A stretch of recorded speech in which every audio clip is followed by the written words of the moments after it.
오늘 우리에게 주신 하나님의 말씀은 요한복음 2장 1절에서 11절의 말씀입니다. 신약성경 144면에 있습니다. 요한복음 2장 1절에서 11절까지의 말씀을 봉독해 드립니다. 사흘째 되던 날 갈릴리 가나에 혼례가 있어 예수의 어머니도 거기 계시고 예수와 그 제자들도 혼례의 청함을 받았더니 포도주가 떨어진지라. 예수의 어머니가 예수에게 이르되 저들에게 포도주가 없다 하니 예수께서 이르시되 여자여 나와 무슨 상관이 있나이까 내 때가 아직 이르지 아니하였나이다. 그의 어머니가 하인들에게 이르되 너희에게 무슨 말씀을 하시든지 그대로 하라 하니라. 거기에 유대인의 정결 예식을 따라 두세 통 드는 돌 항아리 6이 놓였는지라. 예수께서 그들에게 이르시되 항아리에 물을 채우라 하신즉 아기까지 채우니 이제는 떠서 연회장에게 갖다 주라 하심에 갖다 주었더니 연회장은 물로 된 포도주를 맛보고도 어디서 났는지 알지 못하되 물 떠온 하인들은 알더라. 연회장이 신랑을 불러 말하되 사람마다 먼저 좋은 포도주를 내고 취한 후에 낮은 것을 내거늘 그대는 지금까지 좋은 포도주를 두었도다 하니라. 예수께서 이 첫 표적을 갈릴리 가나에서 행하여 그의 영광을 나타내심에 제자들이 그를 믿으니라. 담임 목사님 나오셔서 가나의 혼인잔치라는 제목으로 하나님 말씀 선포하시겠습니다. 할렐루야. 우리 옆에 있는 분과 인사 나누시겠습니다. 사랑합니다. 축복합니다. 하나님은 당신의 편이십니다. 아멘. 감사합니다. 오늘 본문은 특별한 사건을 기록하고 있습니다. 소위 가나 혼인잔치에 대한 이야기인데요, 물이 포도주로 변하는 사건을 서술하고 있습니다. 이 사건이 특별한 이유는 오늘 말씀 11절에서 이야기하듯이 이 사건이 예수님의 공생의 사역 가운데 첫 번째 표적 사건이었다는 것입니다. 예수님께서 공생의 사역을 시작한 이후로 여러 가지 일을 행하셨는데요, 특별히 오늘 가나 혼인잔치에서 이루어진 이 사건이 예수님이 이루신 첫 번째 참으로 놀라운 표적이었다는 것이죠. 한 가지 주목할 점이 있습니다. 이 사건을 서술하면서 이적, 기적, 능력을 의미하는 테라스 또는 디나미스라고 하는 단어를 사용하지 아니하고 오히려 표적, 사인, 증거를 의미하는 세메이온이라고 하는 단어를 사용하였다는 것입니다. 사실은 이 세메이온이라고 하는 것이 우리나라로 표현하면 우리나라 언어로는 표적 외에도 이적으로 표현을 하기도 하는데요, 실은 가장 적합한 것은 표적이라고 하는 의미일 것입니다. 이렇게 일반적으로 사용하는 기적, 이적에 해당되는 단어가 아닌 표적이라고 하는 단어를 사용한 데에는 요한의 의도가 있는 것 같습니다. 요한은 예수님의 공생의 사역 첫 번째 사건인 가나 혼인잔치 사건이 단순히 예수님이 하나님의 아들이시다라고 하는 것을 보여주기 위한 이적이나 기적의 사건으로 받아들이지 않기를 원하였던 것 같습니다. 오히려 예수님의 이 사건이 예수님이 전하시고자 하시는 하나님 나라가 어떠한 나라인지에 대하여 보여주신 사건으로 기억되기를 원하였던 것 같습니다.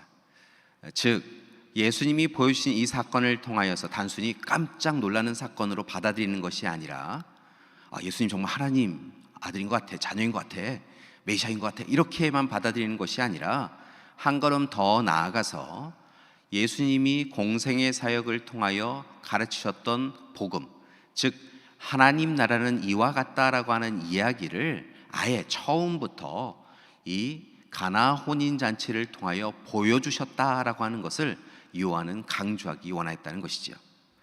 그리고 그 가르침을 통하여서 제자 공동체, 교회 공동체가 하나님 나라를 누리기 원하였던 것이 요한의 의도였던 것 같습니다. 그렇다고 한다면 오늘 이 시간 가나 혼인잔치의 표적을 통하여서, 사건을 통하여서 예수님이 우리에게 전하여 주는 가르침, 하나님 나라의 가르침은 과연 무엇일까요? 세 가지를 함께 살펴보길 원하는데요, 첫 번째는 바로 거듭나야 한다는 것입니다. 가나 혼인 잔치의 표적을 통하여서 예수님이 주시는 가르침은 다른 것이 아니라 이제 하나님의 부르심을 받았다고 한다면, 하나님의 자녀가 되었다고 한다면 그에 합당한 사람으로 새로운 존재가 되어야 한다는 것이지요. 하나님의 부르심을 받았는데 옛사람으로 머물러서는 안 된다는 것입니다. 새롭게 살아가야 한다는 것이지요. 오늘 말씀을 보면 예수님께서 어머니 마리아와 제자들과 함께 가나 혼인잔치 자리에 참여하십니다. 그 가족과 무슨 관계가 있는지 잘 알지 못합니다. 그러나 말씀을 보니까 아무튼 예수님께서 어머니 마리아와 동행하여서 또한 제자들을 불러서 그 자리에 있었다는 것이지요. 그런데 문제가 생겼습니다. 그 가정의 혼인잔치 자리에 실은 있어서는 안 되는 일이 일어났습니다.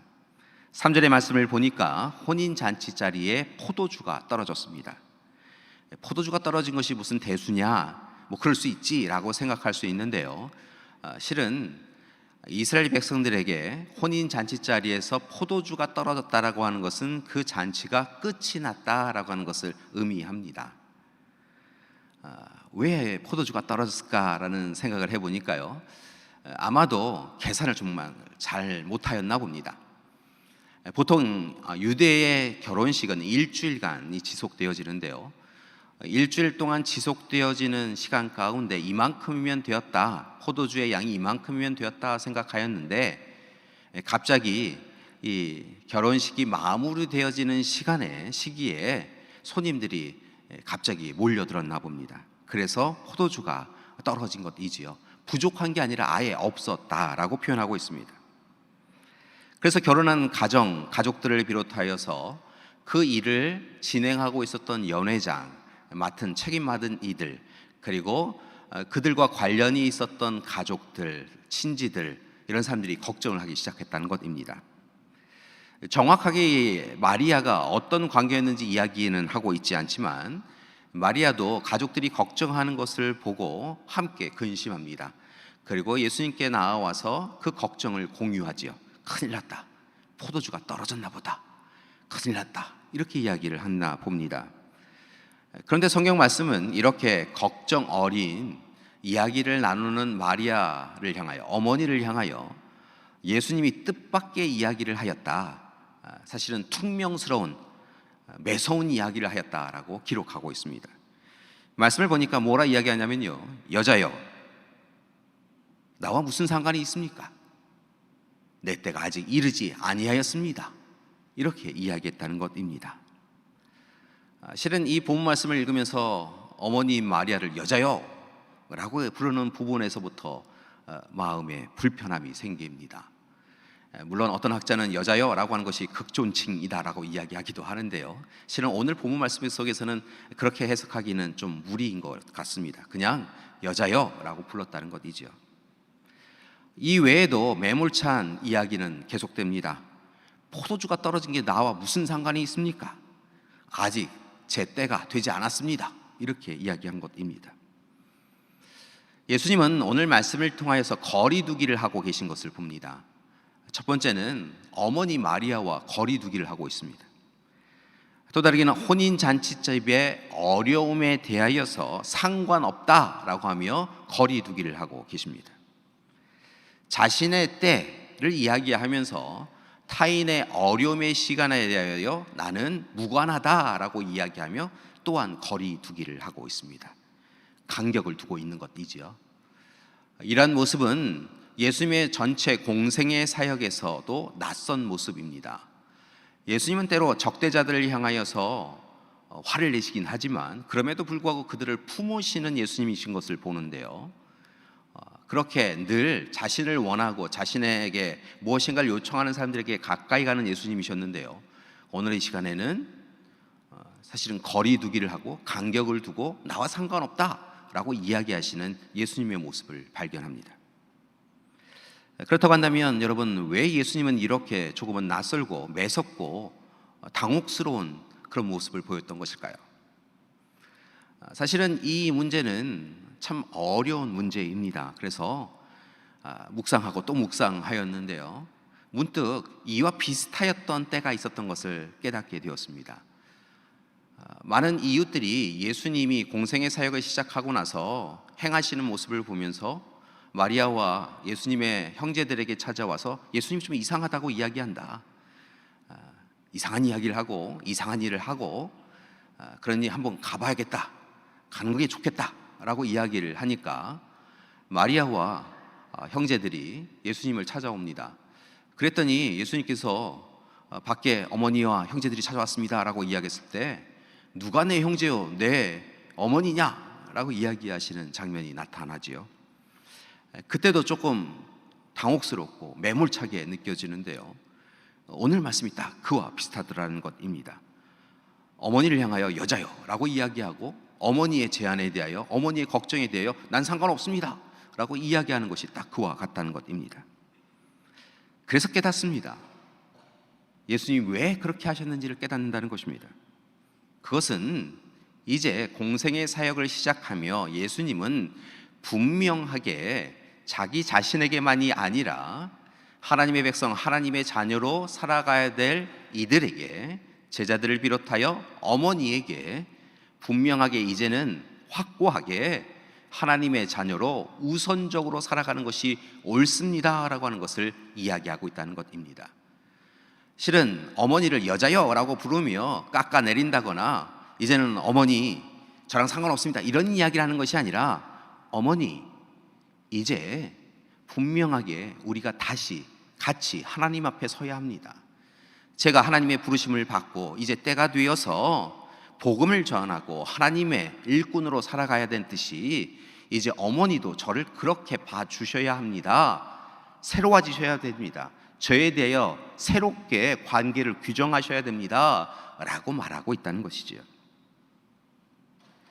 하나님을 통하여서 서로를 바라보고 새롭게 서로를 규정해야 한다는 것입니다. 이전에는 그냥 육적인 어머니와 아들로 그리고 육적인 친구로 오랫동안 함께하였던 가족으로 하였다면 이제 우리의 관계 가운데 하나님이 우선되는 것, 그것을 다시 생각해 보셔야 합니다 라고 권고하고 있다는 것이지요. 이를 위하여 예수님은 조금 매몰차게 이야기하셨지만 실은 그 안에 더욱 사랑의 마음을 붙잡고 어머니에게, 제자들에게 거듭나야 합니다. 우리는 이제 거듭나야 합니다. 새로운 삶을 살아가야 합니다 라고 이야기하고 있는 것입니다. 그리고 이제부터는 사람, 사물, 사건을 바라보는 시선, 관점도 달라지기를 청하고 있습니다. 이전에는 그냥 자신의 관점과 기준으로, 목수의 관점으로, 갈릴리 출신인 사람으로, 어렵고 힘든 시기를 보내고 있던 사람으로 살았던 시선과 관점으로 삶을 바라보던 자리에서 하나님의 관점과 기준으로 자신의 시선을 바꾸었던 예수님처럼 예수님은 가족과 형제들에게 또한 제자들에게 이제 하나님의 관점으로 바라보아야 된다 권면하고 있는 것이지요. 그러면서 요구합니다. 하나님의 자녀로서의 정체성을 회복하라고, 하나님의 부르심을 받은 자로서 살아가라고, 이제 하나님이 기뻐하시는 삶을 우선하라고 권고하고 있는 것입니다. 그것이 바로 매몰차게 보여졌던 예수님의 응답의 비밀인 것입니다. 좀 더 쉽게 말씀을 드리면 이제 예수님은 어머니의 청이 아니라 하나님의 뜻을 우선하여 이루기 원합니다 라고 고백하고 있다는 것입니다. 자신이 원하는 시간이 아니라 하나님의 때를 성별하며 살겠습니다. 물론 마음 같아서야 지금 해드리고 싶은데 하나님의 뜻이 어디에 있는지, 하나님이 지금 원하시는지 나중에 원하시는지 먼저 여쭈어야겠습니다 라고 이야기하고 있는 것입니다. 어려움에 처한 가정에 대하여서도 자신의 의지가 아닌, 자신의 노력이 아닌 하나님의 계획을 이루어가는 것입니다 라고 분명히 하고 있습니다. 여러분, 이 응답이 매몰차게 느껴졌지만 이 응답을 통하여서, 이 이야기를 통하여 마리아가 깨달음을 얻습니다. 예수님이 무엇을 이야기하시고 있는지 그 어머니 마리아는 알게 되었다는 것이죠. 왜냐하면 한 가지를 기억했기 때문에 그렇습니다. 오래전 마리아는 누가복음 1장 38절의 부분의 말씀을 보면 성령의 인도하심을 통하여 메시아를 잉태하게 되었다라고 하는 이야기를 들었을 때 뭐라 고백을 하냐면 주의 여종 이온이 말씀대로 내게 이루어지이다라고 그렇게 고백하였던 것을 봅니다. 남자를 알지 못하는데 아이를 갖는다라고 하는 것 있을 수 없는 일이고, 이 일이 알려지면 죽임을 당할 일이 뻔한 일인데요, 이 일이 하나님이 하셨다라고 이야기하니까 마리아는 하나님의 자녀로서 저는 종이오니 그대로 이루어지기를 소망합니다라고 고백하였었다는 것이죠. 이 일을 기억하고 이제 마리아는 예수님을 육신의 아들로 여겨왔던 지난 시간을 정리하고 예수님을 메시아로 고백하며 하나님의 아들로 고백하며 이제 예수님의 뜻에 귀를 기울이기 시작하였다는 것입니다. 그리고 새롭게 자신과 예수님의 관계를 규정해 갈 수 있었던 것이지요. 교회 여러분, 오늘 물이 포도주로 변하는 가나 혼인잔치 사건을 통하여 주시는 예수님의 첫 번째 표적, 첫 번째 가르침에 귀를 기울이고 마음에 새기는 시간이 되기를 소망합니다.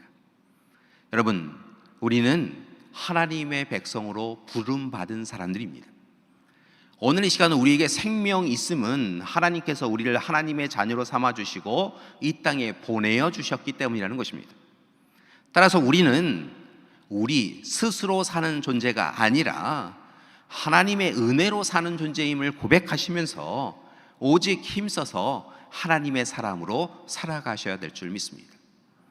때로 우리의 인생을 보면 내 뜻, 내 의지, 내 욕심대로 살아가는 것을 보는데요, 그렇게 살아서는 안 된다는 것입니다. 오직 하나님의 뜻에 준하여 살아가야 하는 것이지요. 그러기 위하여서 옛사람의 모습으로 살아가는 우리의 모습을 정리할 때가 되었습니다. 하나님의 사람입니다, 그리스도입니다라고 이야기하지만 우리의 삶을 들여다보면 여전히 옛사람으로, 세상의 사람으로 세속적인 것을 욕망하고 탐욕하며 살았던 그 모습 이제 내려놓고 하나님의 사람으로 사셔야 한다는 것입니다. 오늘 가나 혼인잔치에 이 사건은 실은 우리에게 새 사람으로 살라고 하는 가르침이 있다는 것이지요. 사랑하는 여러분, 하나님 안에 거하시기 바랍니다. 하나님 안에 사시기 바랍니다. 날마다 하나님 앞에 서 있으심을 기억하시고 하나님 앞에 부끄럽지 않도록 살아가는 우리가 되길 소망합니다. 그리고 이제 내 관점과 내 기준으로, 내 경험으로, 내 지식으로 살아가는 것이 아니라 하나님의 시선과 관점으로 오직 하나님의 뜻에 합당하게 살아갈 수 있어야 될 줄 믿습니다. 여러분, 우리의 관계도 달라져야 합니다. 여러분, 마리아가 예수님의 퉁명스러운 이야기를 듣고 깨달아서, 물론 성령이 깨닫게 해주셨겠지요, 깨달아서 예수님을 그냥 육적인 아들로가 아니라 메시아로 다시 살펴보았던 것처럼 이제 힘써서 우리도 하나님과의 관계를 온전히 하고 온전해진 하나님과의 관계를 통하여 사랑과 사건과 사물과의 관계를 새롭게 해나가는 우리가 될 줄 믿습니다. 두 번째로 오늘 가나 혼인잔치 사건 표적을 통하여 우리에게 주시는 예수님의 가르침은 바로 말씀에 순종하며 살아야 한다는 것입니다. 여러분, 말씀에 순종하셔야 합니다. 말씀을 읽고 듣고 묵상할 뿐만이 아니라 말씀을 삶으로 실천하며 살아야 될 줄 믿습니다. 말씀의 찔림을 받는 것도 은혜요, 그 찔림을 받고 변화되어져서 새롭게 살아가는 것도 은혜인 줄 믿습니다. 5절 말씀을 보니까요, 마리아는 하인들에게, 새로워진 마리아는 하인들에게 이렇게 권고하고 있는 것을 봅니다. 예수님께서 너희에게 무슨 말씀을 하시든지 그대로 하라 라고 이야기했다는 것입니다. 여러분, 예수님이 무슨 말씀을 하시든지 그대로 행하라. 여기에서 우리는 예수님을 바라보는 마리아의 시선이 달라진 것을 알 뿐만이 아니라 달라진 시선으로, 달라진 관계로 예수님을 온전히 믿는 마리아의 믿음을 발견할 수 있습니다. 여러분, 마리아의 믿음이 공고해졌다는 것입니다. 새로운 존재가 된 마리아는 예수님, 메시아께서 오늘 이 시간 이 가정의 위기를 해결해 주시리라고 하는 분명한 확신을 가지게 되었다는 것입니다. 그래서 오늘 이 시간 예수님이 이야기하신 아직 때가 안 되었습니다, 내가 무슨 상관이 있습니까? 라고 하는 그 이야기의 이면 속에, 내면 속에 담겨져 있는 이 가정을 향한 사랑을 깨닫고 하인들에게, 실은 오늘 나오는 하인들은 단순한 종이 아니라 그 가정의 경제를 책임지기도 하고 그 가정의 대소사를 책임지는 집사와 같은 역할을 하였던 이들인 것을 보는데요, 그들에게 나아가서 예수님이 뭐라 이야기하시든 온전히 그 말씀에 순종하라, 이렇게 권면하고 있다는 것입니다. 놀라운 것은 마리아의 이 이야기를 듣고 하인들이 순종하였다는 것입니다. 7절의 말씀을 보니까요, 예수님께서 본격적으로 나서십니다. 그리고 하인들에게 이야기하시지요. 항아리에 물을 채우라 라고 이야기하십니다. 적당히 채우라라고 하는 것이 아니라 아귀까지, 꼭대기까지 한 방울이라도 더 더해지면 물이 흘러 넘칠 정도로 가득 채우라라고 이야기하십니다. 그런데 이 일이 실은 쉽지 않은 일이었습니다. 말씀을 보면 그 아귀까지, 꼭대기까지 채우는데요, 두세 통의 물이 들었다, 그렇게 드는 항아리였다라고 표현하고 있습니다. 두세 통의 물이 어느 정도 되느냐라고 하는 것을 찾아보니까요, 약 70리터에서 120리터 정도가 된다라고 이야기합니다. 이스라엘 유대 사회 속에 있었던 이 항아리들은 여러 종류가 있는데요, 보통 이 항아리, 지금 표현하는 이 항아리에는 70리터에서 약 120리터 정도의 물이 담겨졌다는 것이죠. 여러분, 한 항아리에 그 정도 들었다고 한다면 오늘 말씀해 보니 항아리가 6개 있었다고 하니까 약 420리터에서 720리터의 물을 채워야 했습니다. 여러분, 갑작스럽게 물을 채워야 하는 것입니다. 여러분, 항아리에 물을 채우기 위하여서 이 시간부터 이 하인들은 노력해야 했습니다. 수고하고 애쓰며 땀을 흘려야 했습니다. 그러면서 어쩔 보면 잠시 고민했을 수도 있을 것 같습니다. 분명 이 가정의 문제는 포도주인데 이제 물을 채워 넣으라라고 하는 것이 도대체 무슨 소용이 있는가라는 생각을 했을 것 같습니다. 여러분, 포도주가 필요한데 물을 채우라고 하는 이야기 이해할 수 없는데요, 분명한 것은 하인들이 처음에는 조금 낯설어하고 왜일까라고 고개를 갸웃거렸을지 몰라도 예수님의 말씀에 순종하였다는 것입니다. 땀 흘리며 수고하고 애쓰며 물을 길어 올렸고요, 그 물을 옮겼고요, 마침내 항아리에 물을 가득 채웠습니다. 그렇게 순종하고 일이 끝났다 생각하였는데 예수님께서 재차 하인들에게 명령하셨다는 것입니다. 이제는 항아리에 있는 물을 연회장에게 가져다 주어라 라고 이야기한 것입니다. 말씀을 보니까요, 그 물이 포도주가 됐다 이 이야기 없습니다. 그냥 그 물을 연회장에게 떠서 가져다 주어라 라고 이야기했다는 것이죠. 여러분, 하인들은 또 고민했을지 모르겠습니다. 본인들이 지금 가득 채운 물, 이 물이라고 하는 것을 분명히 아는 하인들인데요, 이 물을 포도주가 필요한 연회장에게 가져다 주면 싫은 소리 들을 것이 뻔한데요, 이 일을 과연 해야 될 것인가 라고 고민하였을지 모르겠습니다. 그런데 하인들이요, 다시 순종합니다. 물인 줄 아는데요, 그 물을 포도주가 필요한 연회장에게 가져다 줍니다. 그렇게 온전히 순종하였더니 말씀이 뭐라 서술하고 있냐면, 고백하고 있냐면 놀라운 일이 일어났다라고 이야기하고 있습니다. 물을 마신 연회장이 뭐라 이야기하냐면, 와, 이렇게 좋은 포도주가 있었다니, 이 가정에 지금까지 제공하였던 포도주보다 훨씬 좋은 포도주구나 라고 이야기했다는 것입니다. 이렇게 좋은 포도주는 보지 못하였다, 맛보지 못하였다라고 극찬하였다는 것입니다. 여러분, 물이 포도주로 변한 것입니다. 그리고 이제 실망과 낙심, 실패에 근심이 있었던 그 자리가 기쁨의 잔치자리가 되었습니다. 교회 여러분, 오늘 물이 포도주로 변한 가나 혼인잔치 사건에 예수님의 두 번째 가르침은 이와 같습니다. 그것은 예수님의 말씀에 믿음으로 순종해야 한다는 것입니다. 오늘 사건의 핵심은 바로 이 말씀의 순종에 있었다는 것입니다.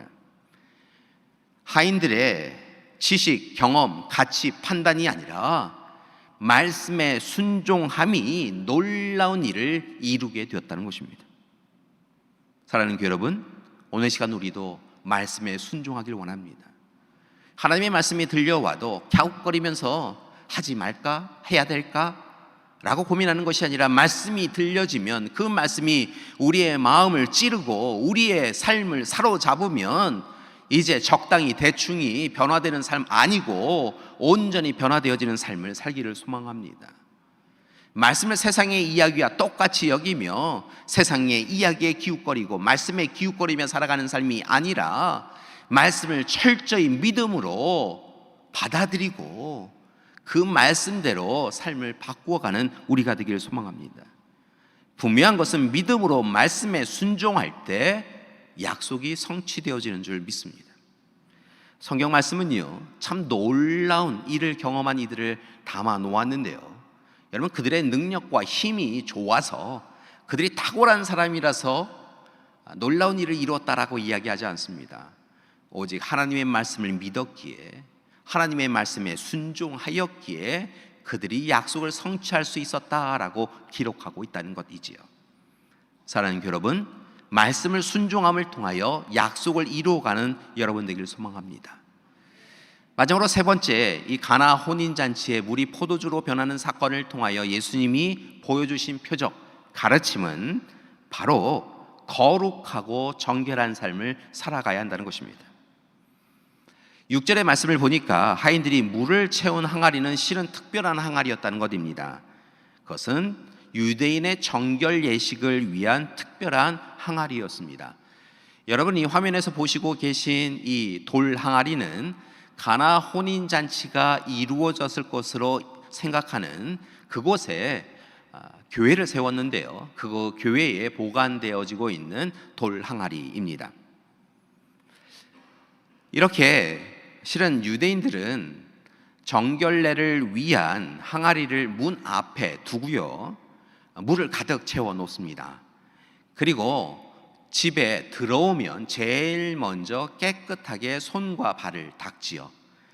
그들이 살고 있는 지역이 워낙 이 먼지도 많고 바람도 많고 흙도 많고 한 지역이니까요, 늘 지저분합니다. 그러니까 집 안으로 들어가기 전에 외출하였다 돌아오면 손과 발을 닦는 것이 우선되었습니다.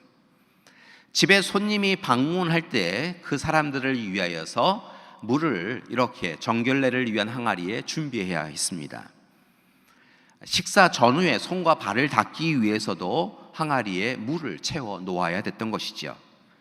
그런데 오늘 말씀을 보니까 예수님께서 항아리에 물을 채우라라고 이야기하시는 말씀을 보면 그 항아리에 물이 비워져 있었다라고 하는 것을 우리는 추측할 수 있습니다. 정결례를 위한 항아리에 물이 없었다는 것입니다.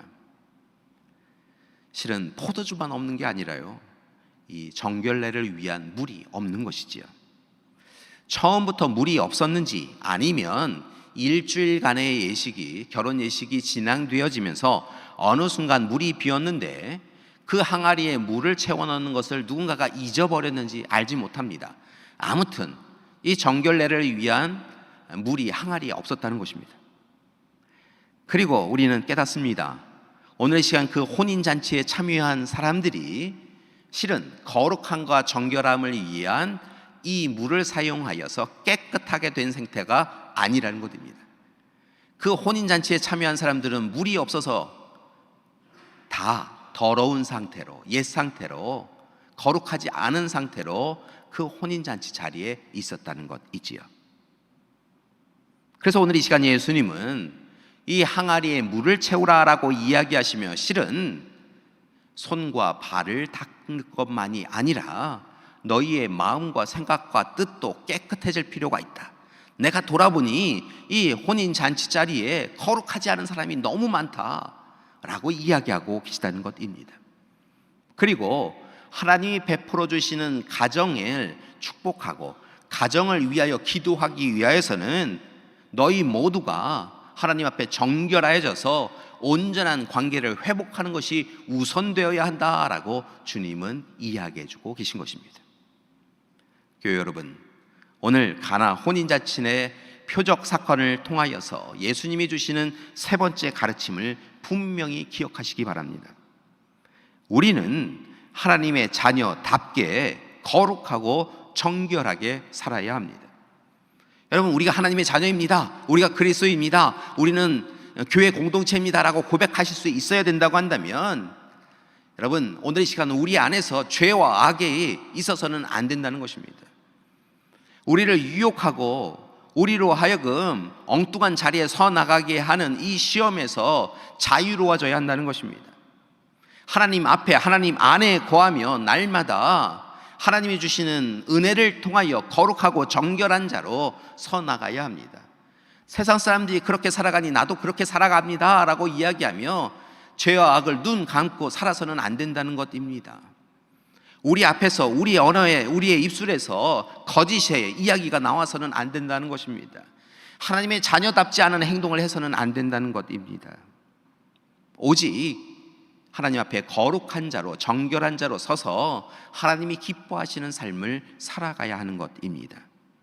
그래서 유대인의 율법이나 세상의 법을 지키는 선한 사람으로 만족하지 마시고 하나님의 뜻, 마음을 지키는 진정한 내가 너를 안다라고 하나님이 말씀하실 수 있는 하나님의 거룩한 사람으로 살아가야 될 줄 믿습니다. 교회 여러분, 말씀을 묵상하면서 실은 요즘 이 시대 우리의 삶이 가나 혼인잔치 자리와 비슷하다라는 생각을 하였습니다. 우리의 삶에 갑작스러운 위기가 찾아왔습니다. 혼란스럽고 이 혼란함을 통하여서 우리 모두가 걱정이 가득합니다. 근심되는 삶을 살고 있습니다. 가나 혼인잔치 자리에 포도주가 결여되어서 부족하여서 힘들었던 것처럼 우리의 삶에도 경제적 어려움이 찾아왔습니다. 마음의 우울함도 있고요, 쓸쓸함도 생겼습니다. 이렇게 살아도 되나라고 하는 근심이 있습니다.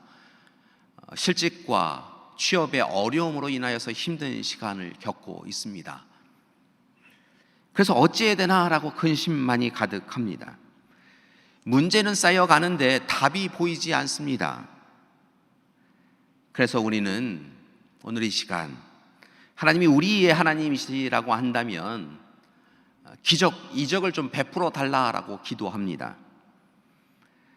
성경의 말씀을 보면 예수님께서 기적, 이적을 베풀어 주셨던 것을 우리가 보았기에 우리 또한 예수님, 이제 때가 되었습니다, 기적, 이적이 필요합니다 라고 이렇게 청합니다. 그런데 오늘 말씀을 보니까 예수님은 우리에게 진짜 구할 것은 기적과 이적이 아니라 표적이라고 이야기하고 있으시다는 것입니다. 이 시대에 공공하고 힘겨운 시간을 보내고 있는 우리, 앞으로 가야 될지 뒤로 물러서야 될지 알지 못하여 힘겨운 시간을 보내고 있는 우리가 찾아야 될 것은 갑작스럽게 모든 형편과 상황이 싹 변하는, 그래야 병이 낫고 치유되어지고 예전의 경제 삶처럼 잘 먹고 잘 살게 되어지는 그런 삶을 우리가 찾는 것이 아니라 이 시간을 통하여 주님은 무엇라 이야기하시는지 주님의 표적, 주님의 가르침을 들으라고 오늘 우리에게 요구하고 계시다는 것입니다. 사랑하는 교회 여러분, 다시 한번 말씀을 드립니다. 실망스러울 수도 있는데요, 매몰차게 여겨지실 수도 있는데요, 우리에게 필요한 것은 이적과 기적이 아니라 표적이요 예수님의 가르침입니다. 그리고 그 가르침대로 새롭게 살아가는 삶입니다.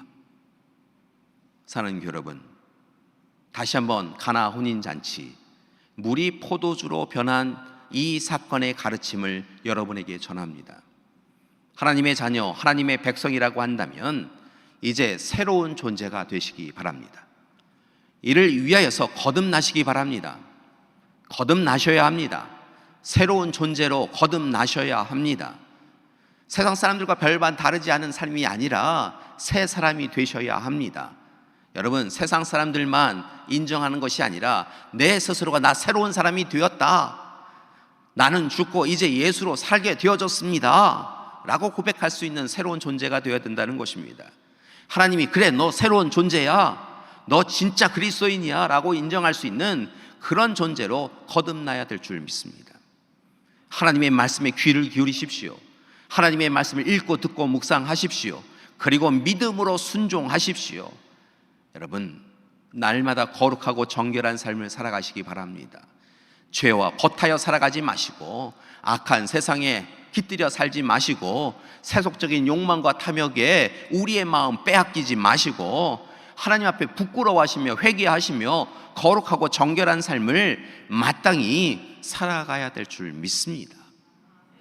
그렇게 가나 혼인잔치 물이 포도주로 변한 사건을 통하여 우리에게 주신 표적, 예수님의 가르침을 붙잡고 힘써서 살아갈 때 우리의 삶이 달라질 줄 믿습니다.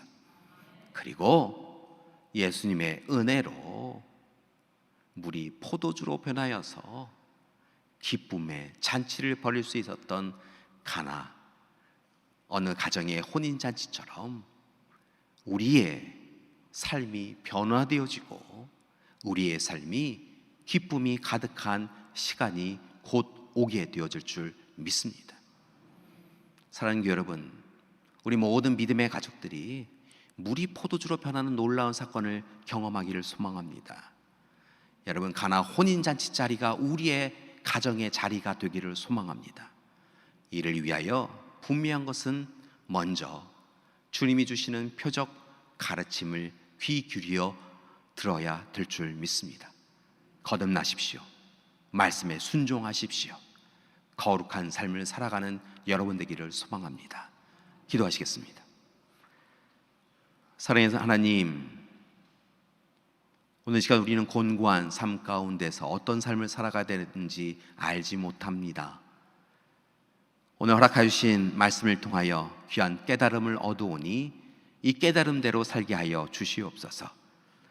주님이 허락하여 주신 첫 번째 표적 가나 혼인잔치에 물이 포도주로 변하는 사건을 통하여 주님의 가르침에 귀를 기울이고 실천하는 우리 되게 하여 주시옵소서.